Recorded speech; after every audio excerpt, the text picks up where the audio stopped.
करीब 44 साल पहले 5 सितंबर 1977 को नासा ने एक स्पेस प्रोब इंटरस्टेलर स्पेस के लिए रवाना किया था। ये स्पेस प्रोब वॉयेजर 1 के नाम से जाना जाता है, जो पिछले 44 सालों से लगातार नासा के बेस स्टेशन से कांटेक्ट में है। वॉयेजर 1 को एक ऐसे मिशन पे रवाना किया गया था जहां से उसके वापस आने की कोई उम्मीद नहीं है। ये स्पेस प्रोब डीप स्पेस में 61,500 किलोमीटर पर आवर की स्पीड से ट्रेवल कर रहा है और इस वक्त ये हमसे बहुत दूर खला के अंधेरों में तैरता हुआ हमें हमारे सोलर सिस्टम और इस यूनिवर्स के बारे में मालूमात भेज रहा है। और स्पेस के इस हिस्से को हम इंटरस्टेलर स्पेस भी कहते हैं। 2012 में इंटरस्टेलर स्पेस में दाखिल होते ही एक दिन नासा के साइंटिस्ट को वॉयेजर 1 की तरफ से एक ऐसा सिग्नल रिसीव हुआ जो सबके रोंगटे खड़े करने वाला था। जब उस सिग्नल को डिकोड किया गया तो उसमें एक ऐसी अजीबोगरीब आवाज थी जो वॉयेजर 1 ने रिकॉर्ड की थी। हमारी दुनिया से करोड़ों किलोमीटर दूर स्पेस की गहराइयों में वो क्या चीज थी जिसकी आवाज ने साइंसदानों के रोंगटे खड़े कर दिए थे। ये आवाज अर्थ से करीब 1400 करोड़ किलोमीटर दूर रिकॉर्ड की गई थी और ये एक ऐसी आवाज थी जो खत्म या कम होने का नाम भी नहीं ले रही थी। साइंसदानों ने कई दिनों तक इंतजार किया, लेकिन ये आवाज खत्म तो दूर की बात पर ये कम भी नहीं हो रही थी। देखते ही देखते एक साल गुजरा, फिर दूसरा साल और फिर पूरे 3 सालों के बाद इस अजीबोगरीब आवाज की इंटेंसिटी में कुछ कमी देखी गई। ये आवाज वॉयेजर 1 की 44 सालों की हिस्ट्री में रिकॉर्ड होने वाली सबसे लंबी आवाज थी जिसने साइंसदानों की नींदें उड़ा रखी थी। लेकिन इस आवाज के अलावा साइंसदानों को एक और चीज भी लगातार परेशान कर रही थी। जी हाँ, जिस पॉइंट पे वॉयेजर 1 ने पहली बार इस आवाज को रिकॉर्ड किया था, पूरे 3 सालों के बाद वो उस पॉइंट से 160 करोड़ किलोमीटर दूर जा चुका था। लेकिन फिर भी ये आवाज वैसी की वैसी ही थी। 160 करोड़ किलोमीटर मतलब ये डिस्टेंस इतना ही हुआ जितना जमीन से चांद तक के पूरे 4000 चक्कर लगाए जाएं।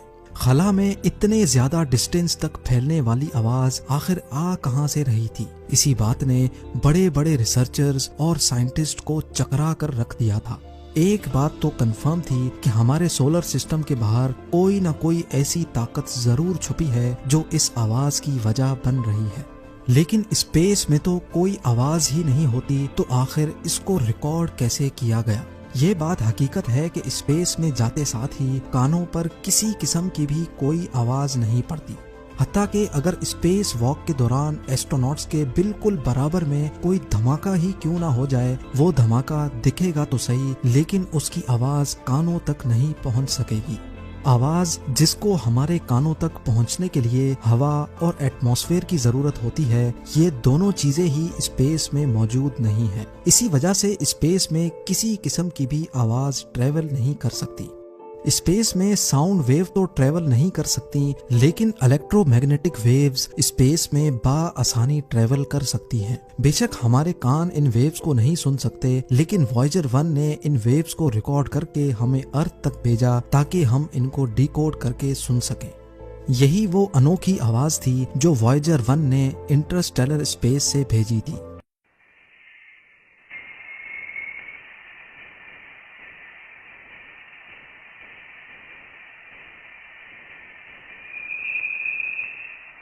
कुछ साइंसदानों का कहना है कि ये आवाज स्पेस में मौजूद प्लाज्मा वेव्स के ट्रेवल करने से आई होगी, जबकि कुछ रिसर्चर्स का कहना है कि डीप स्पेस में जरूर कुछ ऐसी ताकतें मौजूद हैं जिनकी एनर्जी की वजह से ये आवाज पैदा होती है।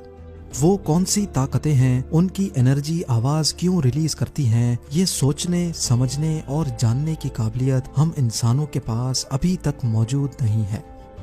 वॉयेजर 1 अपने एंटीनास से ये वेव्स कैप्चर करके उनको रेडियो सिग्नल में कन्वर्ट करता है और फिर अर्थ की तरफ ट्रांसमिट कर देता है। बेशक ये मैसेज लाइट की स्पीड से ट्रेवल करता है, फिर भी इसको अर्थ पर मौजूद नासा के एंटीनास तक पहुंचने में पूरे 21 घंटे लग जाते हैं। ये पहली बार नहीं था जब वॉयेजर 1 ने हमें कोई अनोखी आवाज भेजी थी। इससे पहले भी नासा स्पेस से कई अनोखी आवाजें रिकॉर्ड करने में कामयाब हो चुका है। 2007 में भी एक ऐसा वाकया हुआ था जिसने साइंसदानों को हैरत में डाल दिया था। रिसर्चर्स को स्पेस में कुछ ऐसे सिग्नल मिले जो किसी भी तरह से नॉर्मल नहीं थे। खामोशी के आलम में कुछ ऐसी आवाजें आने लगीं जो आधे सेकंड में ही गायब हो जाती थीं। ये आवाजें सुनकर ऐसा लग रहा था कि शायद कोई एलियन वॉरशिप लेजर बीम से वॉयेजर पर हमला करने की कोशिश कर रहा है। रिकॉर्ड होने वाली ये आवाजें, जिनको फास्ट रेडियो बर्स्ट कहा जाता है, कुछ ऐसी थी।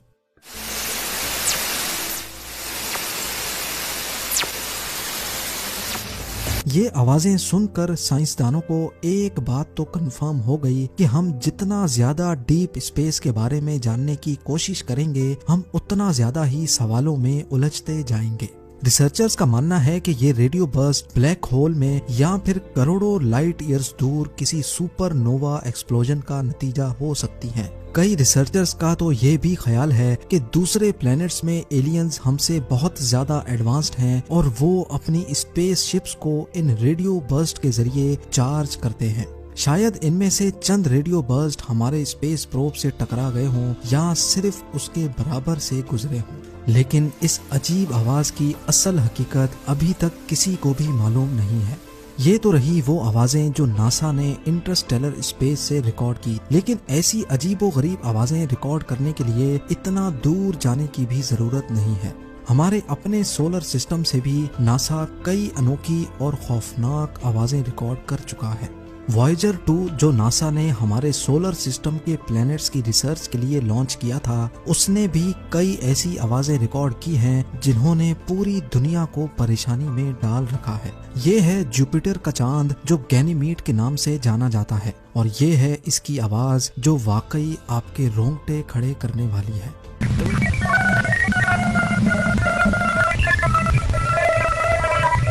साइंसदानों का मानना है कि ये आवाज ऐसी इलेक्ट्रोमैग्नेटिक वेव्स की है जिनसे पोलर लाइट्स बनती हैं। जिस तरह अर्थ के कई हिस्सों में आसमान पर पोलर लाइट्स नजर आती हैं, इसी तरह सैटर्न, जुपिटर और गैनीमीड में भी पोलर लाइट्स बनती हैं। और ये पॉसिबल है कि जो आवाज अभी आपने सुनी वो जुपिटर के मून गैनीमीड में पैदा होने वाली पोलर लाइट्स की कन्वर्टेड आवाज हो। अभी तक जो भी अजीब आवाजें आप सुन चुके हैं वो किसी और ने नहीं बल्कि नासा ने ऑफिशियली पब्लिश की हैं और उनमें कोई एडिटिंग नहीं की गई। सैटर्न जो हमारे सोलर सिस्टम का ही एक प्लेनेट है, नासा ने यहाँ से भी कुछ अजीब आवाजें रिकॉर्ड की हैं।